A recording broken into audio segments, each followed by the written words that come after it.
Assalamu alaikum guys, how are you all? I hope all of you must be doing very well at your homes. In today's video I'm gonna discuss some important literary device जो important होती है किसी भी poem को analysis करने के लिए, ठीक है। तो आज की वीडियो में हम कुछ लिटरेरी डिवाइसेस के बारे में डिस्कस करेंगे और उसकी एग्जांपल्स करेंगे। So let's begin. First literary device that we is alliteration. तो ये जो लिटरेरी डिवाइसेस होती हैं, ये पहले समझने के लिटरेरी डिवाइसेस हम करते क्यों हैं। जब भी हमने लिटरेचर पढ़ना है तो लिटरेचर के अंदर बेसिकली जब हम पोइट्री पढ़ते हैं, ठीक है, पोइम्स पढ़ते हैं, तो उसके अंदर जो एक राइटर होता है वो कुछ लिटरेरी डिवाइसेस को यूज़ करता है in order to make his poem more effective, ठीक है, या उसको मल्टीपल मीनिंग देने के लिए डिफरेंट डिवाइसेस यूज़ की जाती हैं। या कुछ राइटर्स के राइटिंग स्टाइल के अंदर ये इंक्लूड होता है, जैसे कि जॉन कीट्स, वो बहुत ज़्यादा लिटरेरी डिवाइसेस यूज़ करता है, ठीक है। और इसके अलावा ये जो लिटरेरी डिवाइसेस हैं ये मल्टीपल मीनिंग को कन्वे करने के लिए यूज़ की जाती हैं किसी भी पोइम के अंदर, और सर्टन राइटर्स अपनी पोइम के अंदर इसे यूज़ कर चुके हैं, ठीक है। तो आज हमने कुछ लिटरेरी डिवाइसेस पढ़ेंगे। तो हम शुरू करते हैं। First literary device that is alliteration. तो एलिट्रेशन क्या होती है? Alliteration is the repetition of the same sounds at the beginning of the words in a line. जब भी कोई भी आपके पास पोइम के अंदर लाइन दी हुई ना, ज़रूरी नहीं वो फर्स्ट स्टैंजा हो, सेकंड स्टैंजा हो, थर्ड स्टैंजा, इवन कि वो लास्ट लाइन भी हो, अगर उस लाइन के अंदर repetition of sounds at the beginning of the words आ गया तो वो होगी हमारे पास रिपीटिशन, ठीक है। अब ये देखें, टाइगर टाइगर बर्नी ब्रेड, विलियम ब्लेक की एक पोइम है टाइगर। तो उसकी जो लाइन है उसके अंदर टाइगर टाइगर बर्निंग ब्रांड, तो यहाँ जो टी की साउंड है, beginning of the word T की साउंड आ रही है सेम, ठीक है, और बी की साउंड सेम है, तो ये एलिट्रेशन की एग्जांपल है, ठीक है। और नेक्स्ट है एजोनेंस। तो एजोनेंस क्या होता है? एजोनेंस रिपीटेड वॉवल साउंड्स इन words placed near each other, ठीक है। जब हम वॉवल साउंड की रिपीटेशन करते हैं वर्ड्स के अंदर इन अ लाइन में, तो वो कहलाती है हमारे पास एसोनेंस। अब इसके एग्जांपल देखते हैं। Make way for the lady of the lake. तो यहाँ जो मेक के अंदर ए, वे के अंदर ए, लेडी के अंदर ए, तो ले के अंदर ए, तो यहाँ repetition of the vowel sounds आ रही हैं, तो that is called assonance. Next है हमारे पास कॉन्सोनेंस। तो जो कॉन्सोनेंस होती है, it is the repetition of the consonant sound in a word that place each other, ठीक है, नियर ईच अदर। तो कॉन्सोनेंट साउंड की जब रिपीटिशन होगी वर्ड्स के अंदर, दैट इज़ कॉल्ड कॉन्सोनेंट्स। तो जैसे कि कूल और सोल। तो इसके अंदर जो हमारे पास कॉन्सोनेंट साउंड कौन कौन सी रिपीटेशन आ रही है? एल की रिपीटेशन आ रही है। अब ये तीनों मैंने लिटरेरी डिवाइसेस आपको अभी बताई हैं। ये तीनों लिटरेरी डिवाइसेस के अंदर हमें एक चीज़ कॉमन देखने को मिली है, वो क्या है? वो रिपीटिशन है, ठीक है, रिपीटिशन। लेकिन रिपीटिशन कौन से साउंड की रिपीटिशन है, ये एक डिफरेंस है इन तीनों के दरमियान। तो यहाँ मैंने इसको डिफ्रेंशिएट करने के लिए एक पॉइंट ऐड किया है, जिसके अंदर आपको क्लैरिफाई हो जाएगा कि what is the difference between what is the difference among these three devices, ठीक है। तो सबसे पहले है हमारे पास consonance involves repetition of consonant sounds anywhere in the words. यानी कॉन्सोनेंट का मतलब होता है जब कॉन्सोनेंट साउंड की रिपीटिशन होगी किसी भी जगह वर्ड के अंदर, ठीक है, तो दैट इज़ आर कॉन्सोनेंट्स। और एसोनेंस क्या होती है? Assonance involves repetition of vowel sounds anywhere in the word. Assonance और कॉन्सोनेंस का तो ये क्लियर ही है कि जो एसोनेंस है वो होगी वावल साउंड की रिपीटिशन, और जो कॉन्सोनेंस है वो होगी कॉन्सोनेंट साउंड की रिपीटिशन।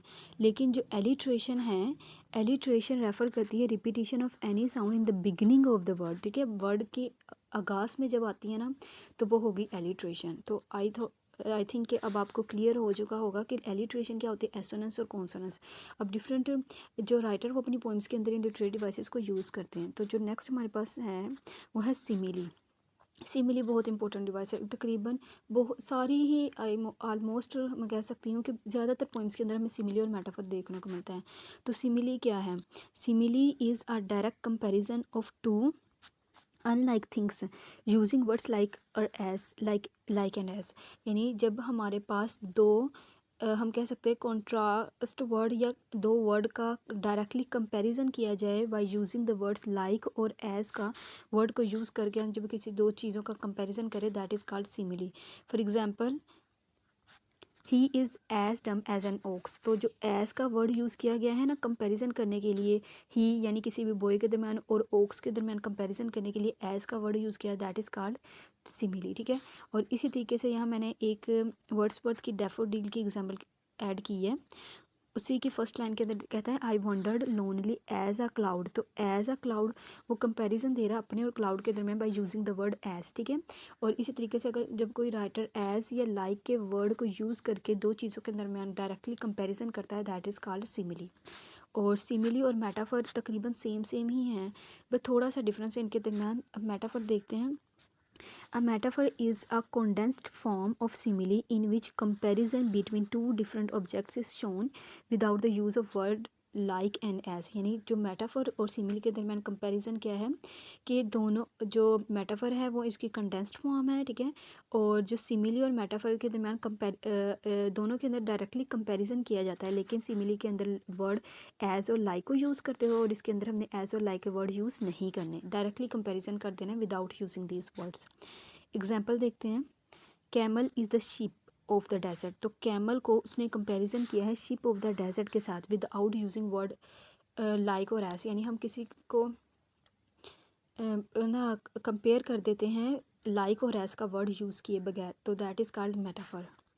नेक्स्ट है हमारे पास ओनोमेटोपिया। तो ये ओनोमेटोपिया बहुत ज़्यादा इंटरेस्टिंग लिटरेरी डिवाइस है। ओनोमेटोपिया क्या है कि words that sounds like there meaning, यानी कोई भी ऐसे वर्ड जिनके जो साउंड होने उनके मीनिंग की तरह हों। जैसे कि बज़ की आवाज़, यानी जिस तरह हम बज़ जो इसकी साउंड आती है, या हम ड्रम के बजने की डम की आवाज़ होती है, तो वो वर्ड की जो साउंड्स उसके मीनिंग की तरह होती है, that is called onomatopoeia. Buzz की आवाज़ हो गया, हिस की आवाज़ हो गया, पॉप की आवाज़ हो गया, ठीक है, ये है ओनोमेटोपिया।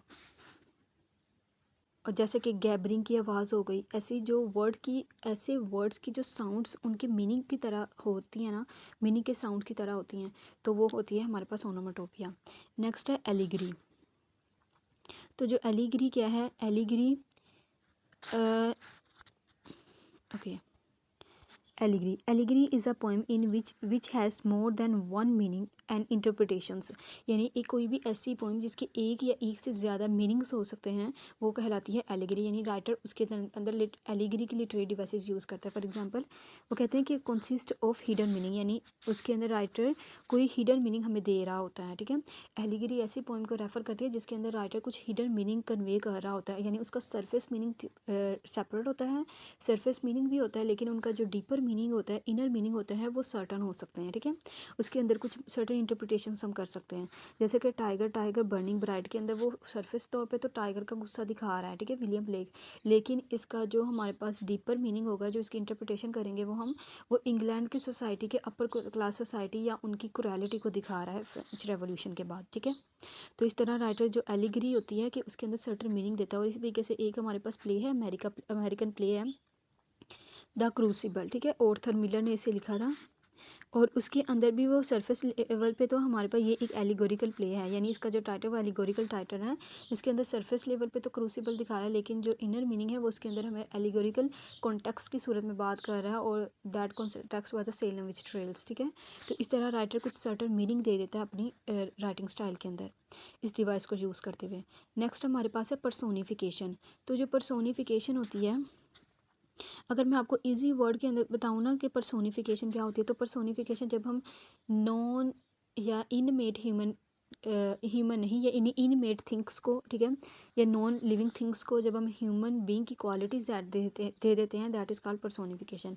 क्या है, attribution of human characteristic to an inanimate object, animal और एब्स्ट्रैक्ट आइडियाज़। जब हम किसी भी एब्स्ट्रैक्ट आइडियाज़ को, एनिमल्स को, ठीक है, या इनमेट ऑब्जेक्ट को, इन एनिमेट ऑब्जेक्ट को, ठीक है, इन एनिमेट ऑब्जेक्ट को हम ह्यूमन क्वालिटीज़ दे देते हैं, that is called personification. For example आप समझे, जब भी आप लिटरेरी डिवाइसेस को समझते हैं तो इसको रट्टा ना लगाएं, बल्कि इसको समझ के उसकी एग्जांपल के थ्रू सॉल्व करने की कोशिश करें।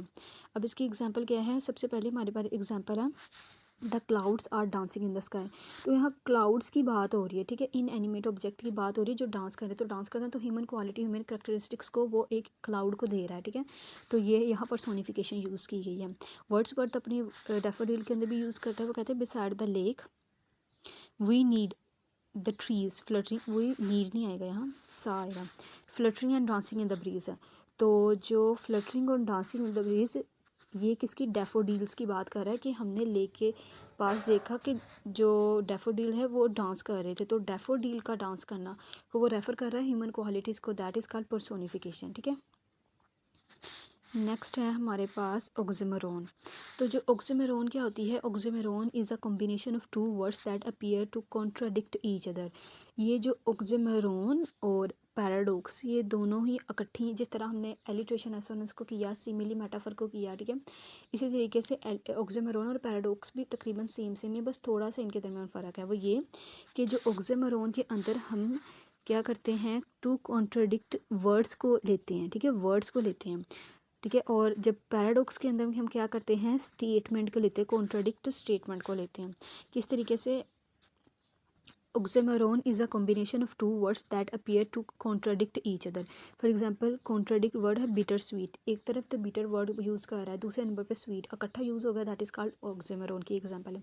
सैड फ्रीडम, तो जो सैड भी एक तरफ है और फ्रीडम भी, फ्रीडम तो जाहिर सी बात जो खुशी को रेफर करता है, तो सैड अफसुर्दगी को, मेलनकली को रेफर कर रहा है, तो सैड फ्रीडम इकट्ठा है, कॉन्ट्राडिक्ट वर्ड यूज़ हो गया, that is called oxymoron. Muddy spring, ठीक है। तो जो राइटर है वो अपने वर्क के अंदर ऐसे यूज़ करता है, जो हमारे पास फिलिप लार्किन है उसने ऐसे वर्ड्स यूज़ किए हैं अपने वर्क के अंदर। नेक्स्ट है paradox. Paradox is a statement in which a contradiction may reveal N unexpected truth. एक क्या होते हैं, स्टेटमेंट होती है, इन अ कॉन्ट्रडिक्शन रिवील हो, ठीक है। अब इसकी एग्जांपल देखते हैं, अ place that hath know worth stopping for. अच्छा, जो फिलिप लार्किन है ना, अपने पोएम चर्च गोइंग के अंदर एक दो स्टेटमेंट देता है। जब चर्च गोइंग स्टार्ट होती है, फर्स्ट टू पैराग्राफ के अंदर वो इस बात को शो कर देता है कि जो चर्च है ना, is a place that has no first stopping for, ठीक है। इसका मतलब है कि चर्च की इतनी अब अहमियत ही नहीं रहेगी, वो अब हमें यहाँ रोक सके, हम इसकी इबादत कर सकें। लेकिन on the other hand, at the end of this poem वो ये कहता है, it pleases me to stand in silent hair. तो प्लीसेस मी यानी एट द एंड हमें वो इस बात को बता रहा है कि पहले तो वो ये खुद ही कह रहा है कि चर्च की अभी इतनी अहमियत नहीं रही, लेकिन eight the end of the poem वो ये खुद ही कह देता है कि इसकी ये मुझे खुश करता है कि मैं यहाँ खड़े रहूँ। तो ये कॉन्ट्रडिक्शन आ गया ना, कि एक तरफ आप वो कह रहा है कि मैं इसके ये मुझे इतनी इसकी अहमियत नहीं रही है, इतनी अब उभारती नहीं है, या इतनी यानी अट्रैक्ट नहीं करती अपनी रिलीजियस सेरेमनी की तरफ, और दूसरी तरफ ये कह रहा है कि मुझे खुशी देता है यहाँ खड़ा होना। तो ये कॉन्ट्रडिक्शन आ गया, तो दैट इज़ कॉल्ड पैराडॉक्स। अब नेक्स्ट हमारे पास है आयरनी। तो आयरनी क्या होती है, irony is a mode of speech in which the real meaning is exactly the opposite of which is literally conveyed. यानी जो रियल मीनिंग होता है ना, सरफेस मीनिंग जो राइटर ने लिखा होता है, वो एग्जैक्टली ऑपोजिट होता है फ्रॉम इट्स डीपर मीनिंग, ठीक है। That is called irony. यानी जो राइटर ने कुछ जो भी लिटरली तौर पे कन्वे किया होता है, उसका जो मीनिंग होता है वो एग्जैक्टली ऑपोजिट होता है। इसकी एग्जाम्पल देखते हैं, हम कहते हैं wow I feel great today. अब ये देखो, ये हमारे पास लिखा हुआ है wow I feel great today. अब जो जिसने लिखा है, शायद उसका जो मतलब है वो ये कहने का है कि उसका जो डे अच्छा नहीं गुजरा, या उसका एक्सपीरियंस अच्छा नहीं था, या कुछ किसी जॉब पे गया तो उसका एक्सपीरियंस अच्छा नहीं था, इसलिए वो हम कह सकते हैं वो आयरनी क्रिएट कर रहा है, जो इसका डीपर मीनिंग देने के लिए कि मैं I feel great today. It's mean कि इसका जो रियल मीनिंग है वो डिफरेंट है फ्रॉम इट्स सरफेस मीनिंग, ठीक है। अब इसकी एमसीएम से देखते हैं, एमसीएम्स 1914, ये एक पोइम है, इससे मैंने एक एग्जांपल ऐड की है। वो कहते हैं नेवर सीन्स साइलेंस अगेन। तो इसका कॉन्टेक्स्ट क्या था कि जो हमारे पास राइटर है ना, वो वर्ल्ड वार फर्स्ट की डिस्ट्रक्शन बता रहा है, और वो कहते हैं कि डिस्ट्रक्शन के बाद हमने कभी ऐसी साइलेंस नहीं देखी, ठीक है। हालांकि डिस्ट्रक्शन के बाद दोबारा डिस्ट्रक्शन भी हुई थी सेकेंड वर्ल्ड वार पे। तो यहाँ वो एक आयरनी क्रिएट कर रहा है, जहाँ जिसमें वो अपना जो मीनिंग है वो अपोजिट कह रहा है जो इसने लिखा है, ठीक है। और ज़्यादातर आयरनी इस तरह होती है कि आयरनी का बाज़ औक़ात हमें मीनिंग है उसके कॉन्टेक्स्ट बेस्ड मीनिंग मिल रहा होता है, यानी जो जिसके से रिलेटेड राइटर बात कर रहा है उसका मीनिंग उसे कॉन्टेक्स्ट से रिलेटेड मिल रहा होता है, ठीक है।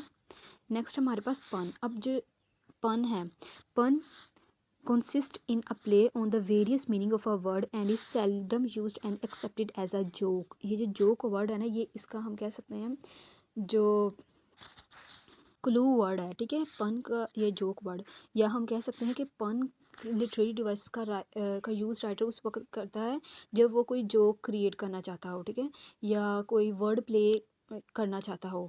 तो पन थोड़ी सी हमारे पास क्या कह सकते हैं हम, जोक क्रिएट करता है।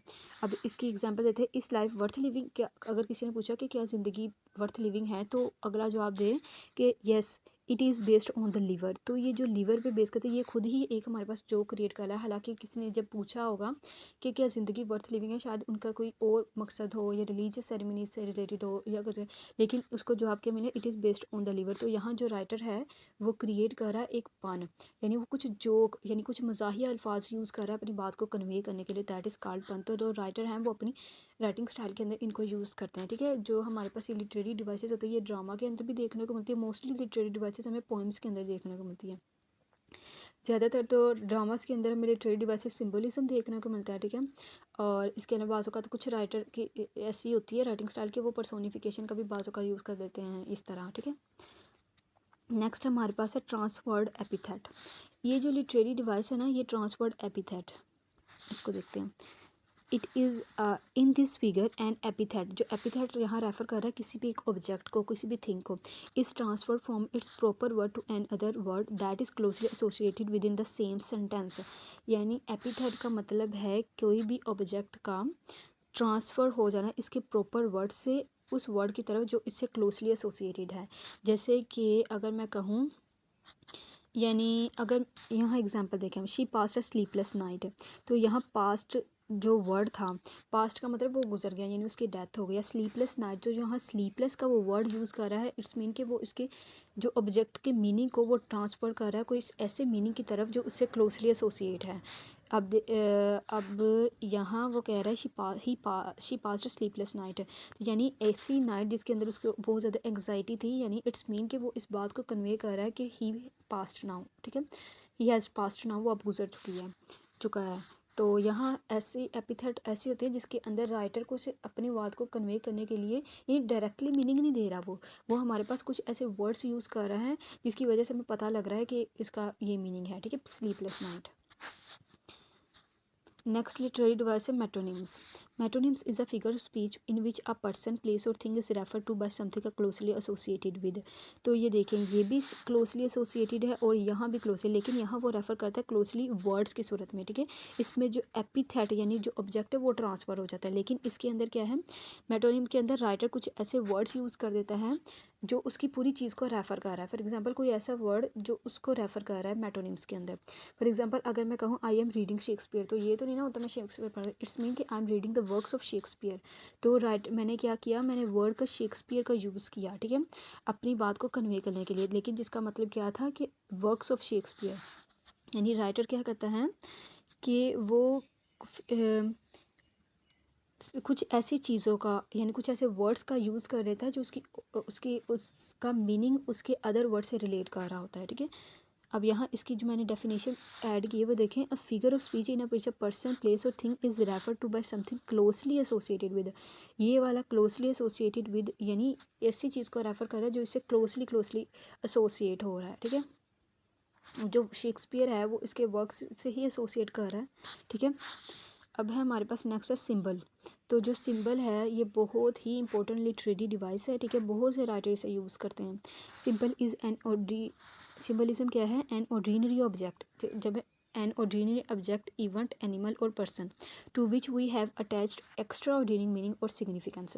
यानी सिंबलिज्म की टेक्निक क्या होती है, जब हम कोई भी ऑर्डिनरी वर्ड को, ऑब्जेक्ट को, एक्शन को या इवेंट को, यानी कोई ऑर्डिनरी वर्ड्स हों, ठीक है, ऑर्डिनरी चीज़ों के अंदर जब हम उन्हें एक्स्ट्रा ऑर्डिनरी मीनिंग ऐड करके उसकी सिग्निफिकेंस को इन्हेंस कर देते हैं, दैट इज़ कॉल्ड सिंबलिज्म। अगर सिंपल मीनिंग के अंदर मैं आपको बताऊँ ना कि राइटर कुछ ऐसे वर्ड्स देता है जिसके अंदर कुछ हमारे पास उसकी सिग्निफिकेंस वो बता देता है, ठीक है, वो कोई हिस्टोरिकल सिग्निफिकेंस भी हो सकती है, कुछ इवेंट पे बेस भी हो सकते हैं, कोई वर्ड्स भी होते हैं, दैट इज़ कॉल्ड सिंबलिज्म। यहीं से पता लग रहा होगा ना कि ऑर्डिनरी चीज़ों को हम एक्स्ट्रा ऑर्डिनरी मीनिंग देते हैं, ठीक है। अब इसकी एग्जांपल हम देखते हैं, यहाँ मैंने 2 प्ले की नाम ऐड किए हैं, स्ट्रीट कार नेम्ड डिज़ायर, ठीक है, और टेनेसी विलियम का ये एक प्ले है स्ट्रीट कार नेम्ड डिज़ायर। तो यहाँ जो उसने ये जो सिंबल है, ये जो टाइटल है इसका, ये एक सिंबॉलिक टाइटल है, स्टील कार। तो ज़ाहिर सी बात, ये देखिए हमारे पास बिल्कुल सिंपल से वर्ड यूज़ किए हैं, स्ट्रीट कार नेम्ड डिज़ायर, लेकिन इसके अंदर जो राइटर है उसने एक सिग्निफिकेंस ऐड कर दी है, और सिग्निफिकेंस ये है कि इसके अंदर उसने स्ट्रीट कार को नाम दे दिया है लोअर क्लास का, ठीक है। ये स्ट्रीट कार, अब देखें हम सिग्निफिकेंस में आपको बता रही हूँ, स्ट्रीट कार तो वही है ना जो गली की कार या इस तरीके से, यानी ऐसी कार जो स्ट्रीट तो गली होता है कार, सिंपल सी कार, लेकिन ये फिर किसको रेफर करती है, ये लोअर क्लास को रेफ़र कर रही है, ठीक है। और इसी तरीके से नेम्ड डिज़ायर ऐसी लोअर क्लास की कार जो जिसका नाम है डिज़ायर, इट्स मीन कि that street car carries the desire of the people. तो इस तरह वो एक सिग्निफिकेंस दे रहा है, यानी एक सिंबल यूज़ कर रहा है अपने टाइटल को, और इसे सिग्निफिकेंट बना रहा है।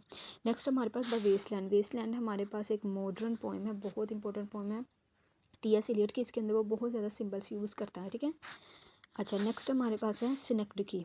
तो ये भी एक लिटरेरी डिवाइस है। वैसे ये लिटरेरी डिवाइस बहुत कम देखने को मिलती है, इतनी भी कम नहीं, लेकिन इसका इस्तेमाल as compare to other devices कम है। क्या है synecdoche? Indicating a person object by letting only a certain part represent a whole, ठीक है। या एक और डेफिनेशन मैंने इसकी ऐड की है, वो ये है, a part is use to designate the whole और the whole to designate the part या अ पार्ट। तो इसका क्या है कि जो सिनेक्टिकी है, इसका अगर सिंपली वर्ड में यूज़ करूँ तो राइटर कुछ ऐसा वर्ड यूज़ कर देता है जो होल को रिप्रेजेंट कर रहा हो, ठीक है। फॉर एग्जांपल अगर यहाँ मैंने ऐड की England has won the match, England ने मैच जीत लिया, ठीक है। तो इंग्लैंड ने तो पूरे ओवरऑल इंग्लैंड तो नहीं ना जीता, सिर्फ एक टीम, इंग्लैंड की टीम ने मैच जीता था। तो जो इंग्लैंड की टीम है वो पूरे इंग्लैंड को डेजिग्नेट कर रही है, पूरे इंग्लैंड को शो कर रही है, तो दैट इज़ कॉल्ड सिनेक्टिकी। यानी कोई ऐसा सिंपल वर्ड जो पूरी कम्युनिटी को या होल चीज़ को इंडिकेट करे, दैट इज़ कॉल्ड सिनेक्टिकी, ठीक है। और इंग्लैंड 1819 एक पोइम भी है पी.बी. शेले की, उसके अंदर भी वो ओल्ड किंग या किंग्स की बात करता है या रूलर्स की बात करता है, ठीक है। तो ये जो किंग है वो रेफ़र कर रहा है ओवरऑल द किंग, यानी जितने भी उनके उसके इरा में किंग आए थे उनकी किंग की बात कर रहा है, तो वो सारे किंग को रेफ़र कर रहा है इस तरह। नेक्स्ट हमारे पास है एनालॉगी, ठीक है। अच्छा, एनालॉगी भी एक लिटरेरी डिवाइस है। A comparison usually something unfamiliar with something familiar, or the comparison of two or more unfamiliar things on the basis of similarity। अच्छा, एनालॉगी की बेसिकली ये आप डेफिनेशन यहाँ ऐड कर सकते हो, लेकिन अगर सिंपली वर्ड में मैं आपको बताऊँ तो एनालॉगी क्या होती है? एनालॉगी होती है कि जिसके अंदर हम दो अनफेमिलियर थिंग्स का कंपैरिजन करते हैं on the basis of their similarity. यानी दो अनफेमिलियर थिंग का वैसे कंपैरिजन करें इस बना पे कि उसके अंदर उनके अंदर कोई सिमिलैरिटी मौजूद हो, दैट इज़ कॉल्ड एनालॉगी, ठीक है। अब ये है, यहाँ मैंने एग्जांपल ऐड की है between human heart and a pump. For example अगर कोई राइटर कंपैरिजन क्रिएट करे ह्यूमन हार्ट और पंप के दरमियान, तो इनके दरमियान एक सिमिलैरिटी क्या है कि दोनों ही यानी पंप भी इस तरह होता है और ह्यूमन हार्ट भी की जो आवाज़ होती है, ठीक है, पंप और ह्यूमन हार्ट की आवाज़ सेम होती है ना। तो इसी तरीके से ये एक एनालॉगी है ह्यूमन हार्ट और पंप के दरमियान कि उन दोनों की हम कह सकते हैं कि हार्ट बीट या उनकी बजने की आवाज़ जो होती है वो सेम होती है। तो इनके दरमियान अगर कंपैरिजन जो राइटर करे तो that is called analogy. Next example है बिटवीन ब्लू एंड स्काई। तो अगर ब्लू और स्काई का अगर कोई राइटर कंपैरिजन करे तो ब्लू और स्काई के अंदर क्या सिमिलरिटी है कि ब्लू का कलर तो ब्लू ही होता है ना, ब्लू कलर है, लेकिन स्काई का कलर भी ब्लू है, ठीक है। तो इस तरीके से जो राइटर उनकी सिमिलरिटी की बना पर किसी दो चीज़ों को कंपेयर करे, that is called analogy. Next and the last literary device है ड्रामेटिक मोनोलॉग। ये ड्रामेटिक मोनोलॉग भी बहुत इंपॉर्टेंट लिटरेरी डिवाइस है। अक्सर तौर पे जब ड्रामेटिक मोनोलॉग का यूज़ किया जाता है तो राइटर अपनी पूरी की पूरी पोएम ड्रामेटिक मोनोलॉग के अंदर लिख देता है, जैसे कि हमारे पास रॉबर्ट ब्राउनी ने किया है, ठीक है। अब देखते हैं इसकी definition. Dramatic monologue is a type of poem in which the poet is directly addressing and talking to some other person, ठीक है। अब ड्रामेटिक मोनोलॉग क्या होता है कि जिसके अंदर जो पोइट है वो किसी दूसरे से डायरेक्टली तौर पे पोइट बात करता है, या कोई वो ऐसा करैक्टर यूज़ करता है वो जो सिर्फ सिंपली खुद से बात करता है। इस बात को रेफ़र करते हुए, यानी हम कह सकते हैं जैसे हम अपने आप से बात करते हैं ना, that is called dramatic monologue. अच्छा, the poet is in such poem usually speaks alone, ठीक है। जो पोइट होता है वो अकेला ही बोलता है, ठीक है। और इन वन वे कन्वर्सेशन, ठीक है, ये जो ड्रामेटिक होती है ये वन वे कन्वर्सेशन होती है, that's why it is called monologue, ठीक है। मोनोलॉग क्या कहती है? वन पर्सन की जो स्पीच होती है उसे कहते हैं मोनोलॉग। तो ड्रामेटिक मोनोलॉग का मतलब क्या है कि जो इसके अंदर जो मोनोलॉग है वो रेफ़र करता है वन पर्सन की स्पीच को, जिसके अंदर जो करैक्टर है या जो राइटर है वो सिर्फ खुद ही बात करता है, ठीक है। एक कोई डायलॉग वगैरह नहीं होते, कोई कन्वर्सेशन नहीं होती, किसी का स्पीकर सिर्फ खुद ही बात करता है, वन वे कन्वर्सेशन होती है। और इसकी जो पोइम की सेटिंग होती है वो ड्रामेटिक सेटिंग होती है, ठीक है। ये ड्रामेटिक सेटिंग रखी जाती है, that's why it is called dramatic monologue, ठीक है। अगर सिंपल वर्ड में एक और डेफिनेशन मैं आपको बताऊँ कि ड्रामेटिक मोनोलॉग ऐसी पोएम है जिसके अंदर जो स्पीकर खुद या उसका जो मेन करैक्टर होता है सिर्फ वो स्पीक करता है, ठीक है। और वो उसकी वन वे कन्वर्सेशन होती है, ठीक है, और उसकी जो सेटिंग रखी होती है वो ड्रामा की तरह सेटिंग रखी जाती है, that's why it is called dramatic monologue. और इसकी एग्जांपल है my last duchess the last ride together. तो ये जो my last and Robert Browning, ये दोनों ही पोइम्स हैं, इसके अंदर जो the last my last duchess है, इसके अंदर जो स्पीकर है वो भी खुद से ही बात कर रहा है। आल्थो जो स्पीकर है वो किसी एक कोई दूसरी कंट्री का गवर्नर आया है इनसे बात करने के लिए, लेकिन ये उनको बता रहा है और खुद उनको बताते बताते सिर्फ इसी पर्सन की स्पीच दिखाई गई है और किसी की नहीं दिखाई है। और इसी तरीके द लास्ट राइड टुगेदर के अंदर जो करैक्टर दिखाया गया है वो सिर्फ अपने आप से बात करता है।